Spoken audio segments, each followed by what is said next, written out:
Hey YouTube, Diesel Dan Peters here. So I have a little bit of an update for the John Deere.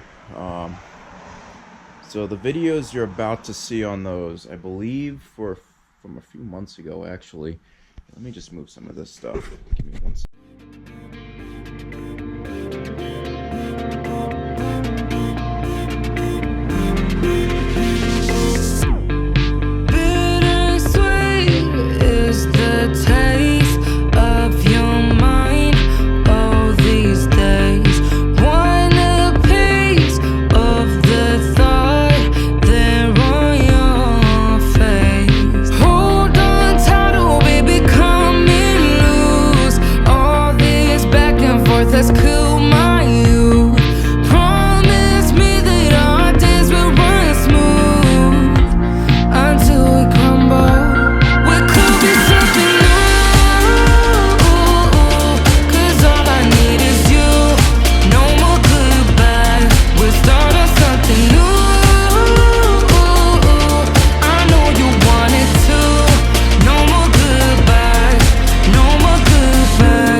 Hey YouTube, Diesel Dan Peters here. So I'm going to put you guys down for a second. Hopefully this... There we go. So I'm going to show you all what I got for the old John Deere here. Now I'm hoping... Hope is a strong word, right? Hoping this fixes her up a little bit. So, brand new Pto Switch. It's the upgraded one that you can buy on eBay. Feels nice and heavy duty, which is nice. Brand new light switch. Pretty simple. And in here, this is slightly more expensive.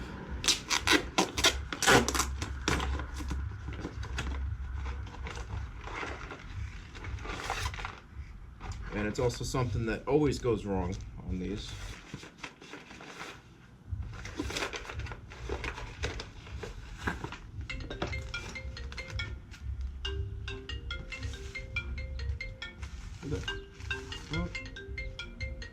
Oh. Sorry, I had set alarms for myself here so that I don't miss certain meetings I gotta be at. So, let's gently take this apart and take a look at her.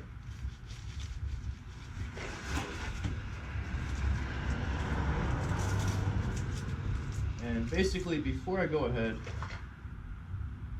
and do the full switch, let's take a look at something.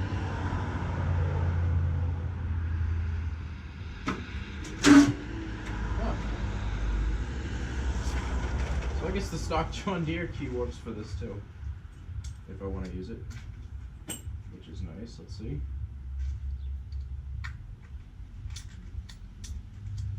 Yeah. It does work. I'm going to be using this one though because it covers the entire hole. And also, the reason I got these specifically is so water doesn't get in there, right? So it completely encloses it, which is really nice. Let's gently take this out. Take a look at her. Now she looks really good.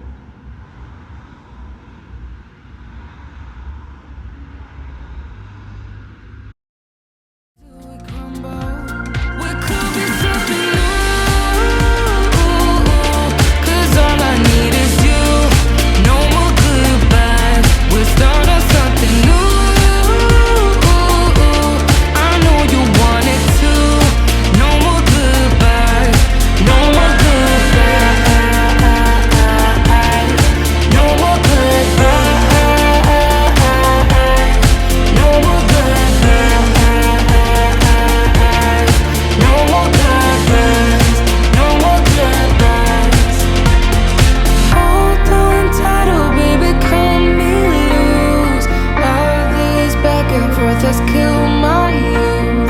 Promise me that our love will run smooth. We could be something new, 'cause all I need is you. No more goodbyes, we'll start on something new. I know you want it too. No more goodbyes, no more goodbyes, no more goodbyes, no more goodbyes, no more goodbyes, no more goodbyes.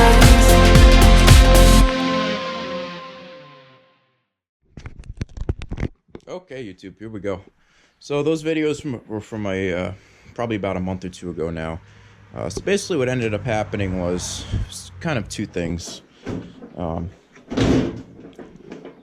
The module that resides right over here had a busted out capacitor. So I replaced the entire board and it was fine. Well, for the most part it was fine, right? Then I ran into another problem though, where the same thing was happening, where it sounded like it was running on only one cylinder, and every once in a while sorry, I can't even talk. It's a very hot day over here. So it sounded like it was only running on 2 cylinders. Turns out, the problem the entire time, there must have just been something that was stuck in the carb, or something just needed to get through. And eventually, after I cut the grass, I would say two or three more times after that, it was fine. So let me give you all a little cold start here. Not really cold start when it's 98 degrees outside, but here we go. Might not even need the choke, actually. Let's try it without the choke.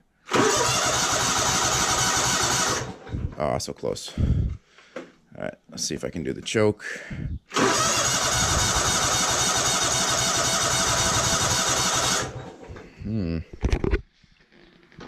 I might have already flooded it.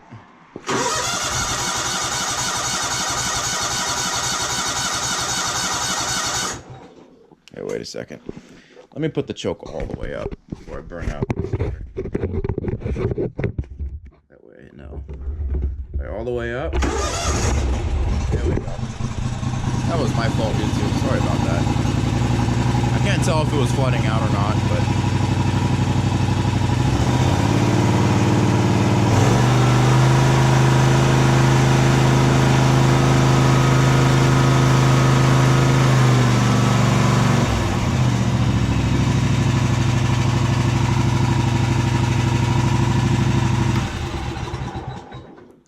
So, yeah, I mean, I ended up, the other problem was I had tried to upgrade the switch here. I figured it'd be something simple to do. Sure enough, that was another problem right there. I ordered the new switch. I never even contacted them. It was like 12 bucks, and to send it back, it would have been about 10. So it was just not even worth my time to try to send it back. And so now I'm stuck with a broken switch, which kind of sucks, but, you know, it is what it is, I guess. You know, you got to take your hits as they come, and that's it. So this switch will actually prevent the entire system from starting up if this is bad. So the original one that was here was not bad. I was just trying to upgrade it just so I could avoid, you know, having a bad switch. But the one I received was actually bad. So... now, with all that taken care of, I was like, there was one other thing that always bothered me about this specific mower. And it was the fact that there was no reverse switch. So most John Deeres have an actual reverse switch. You press in, and then you back up. This one, you'd have to turn off the blades every time. And I was like, I'm not having that anymore. So, what I read online was, and what I ended up doing, let's see, it should be right down here. There's a switch to the right, and you'll be able to feel it. You can see the switches right here. And basically what it does is it tells the transmission that you're going backwards. So every time you go in reverse, it tells it it's going in reverse, and that's what shuts your blades off. So what I did was I just took a wire and 2 of those flat prongs. They're like, you can buy them pretty much anywhere at AutoZone or whatever, and I just wired them up, and so it's like a closed circuit now. And that's it. because I didn't want to have to cut any wires and then splice and whatever else. I've seen some people do that. I want to keep it as stock as possible, where if I want to revert it back to how it was, I'd be able to. So, what else is there? I've never really had problems with this. A lot of it's just stuff that I end up messing with, and I cause myself more headache. You know, the steering, I think there were plenty of videos on the steering that I did with that this year. Put the little knob, like I said, a brand new steering wheel. The seat, now that's something I would like to replace in the future. I have a seat cover on it right now, but there's literally zip ties only holding it in place. It is what it is. It works for now. And again, this lower part and the front bumper, and an actual black bumper for the front would be nice as well. But now I'm kind of getting ahead of myself a little bit, right? This is one step at a time. We've got plenty of other projects to deal with as well. But this is, it runs, cuts fine. The rear tires are practically brand new. Now the front could use new tires, but they're not that bad. Like, I've seen way worse tires where they're completely bald. And I keep this thing lubed up, and it just runs great. You know, I have no complaints with this thing. Besides the one that I had earlier, you know, with it not working, with that board being bad. But luckily I found it, and I already fixed it. And I actually almost ended up dumping too much money into this. I had the problem where I didn't know if it was the carb or not, so I had bought a brand new Kawasaki carb for this. That was $375, something crazy like that. Free shipping though. I was like, yeah, I'm getting a deal. Anyway, so I ended up, I returned that once this carb cleared out, because I never ended up installing that one. So I was like, why am I going to keep that? But yeah, so this thing is ready to go. Luckily, no problems with it. Let's do that together with me, knock on the wood. And that's all she wrote for this. We got a few other videos to make tonight. Let's keep going tonight. Let's make a few more. I think there's another 3 I have to make, or 4. Let's just keep getting them knocked out. Diesel Dan Peters signing out for now. Thank you for watching too.